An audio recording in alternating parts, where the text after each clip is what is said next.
In the future, at an underground base, the United Kingdom only has a couple of weeks before the city of Taipei, Taiwan falls to the Chinese. The British need soldiers who are both fluent in Chinese dialect as well as ruthless killers. Scientists employed by Britain's Ministry of Defense produce a cybernetic implant that allows brain-damaged soldiers to regain lost functions. Scientist Vincent McCarthy sets up a cognitive test for soldier Paul Dawson, a recipient of the cybernetic implant, to rehabilitate his left hemispherectomy. Upset with Dawson's inability to remember anything about his past and apparent lack of empathy, McCarthy ignores Dawson's requests to see his mother. Dawson turns hostile, kills the scientist and wounds McCarthy, before apologizing and being shot. Afterwards, Dawson's mother regularly stays on the road to the entrance of the secret base, though McCarthy denies that her son was ever there. McCarthy's research leads to a series of more stable cyborgs. Although they lose the capability for human speech, the cyborgs develop a highly efficient method of communication that they keep secret. When researcher Ava demonstrates her latest work in artificial intelligence, McCarthy recruits her by promising her unlimited funds for her research. Thompson, the director, is suspicious of Ava's countercultural politics and sympathy for Dawson's mother, but he relents when McCarthy insists that she is the only one who can provide the necessary program for their latest project, a self-aware and conscious android. McCarthy plans to use this technology to help his daughter Mary, who suffers from Rett syndrome, a neurological disorder. When she finds out, Ava volunteers to help and McCarthy maps her brain.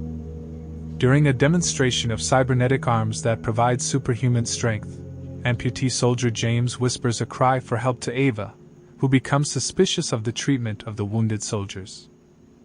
After she goes exploring in the base, McCarthy sternly warns her to avoid causing trouble. The warning comes too late, and Thompson arranges to have her murdered by a Chinese Ministry of State security agent, who impersonates Dawson's mother. Grieved by the loss of Ava, McCarthy insists that they use her brain scan and likeness for the new project, whom they dub Machine. Machine turns out to be more human than they expected or even wanted. She shows regret when she accidentally kills a human and refuses orders that violate her sense of morality.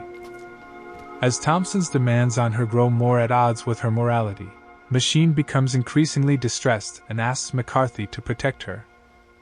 An antagonism grows between Thompson and McCarthy. Thompson promises that he will relent if McCarthy can prove that Machine is sentient.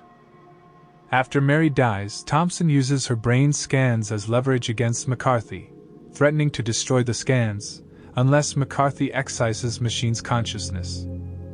Machine, who has come to love McCarthy, offers to sacrifice herself for Mary, and he removes a chip from Machine's head.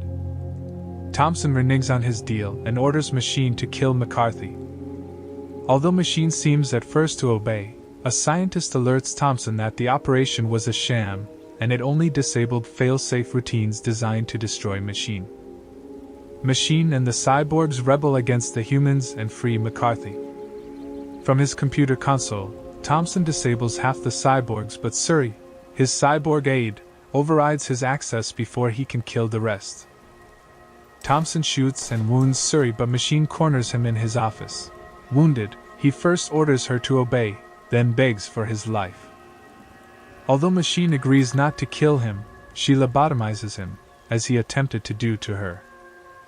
After leaving Thompson for dead, Machine downloads Mary's brain scan.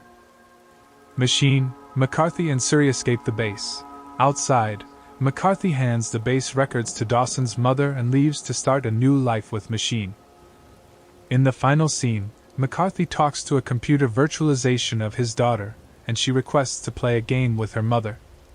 McCarthy hands the tablet to Machine, and she is then shown gazing alternately at the device and at a beautiful orange sunset over the Atlantic Ocean.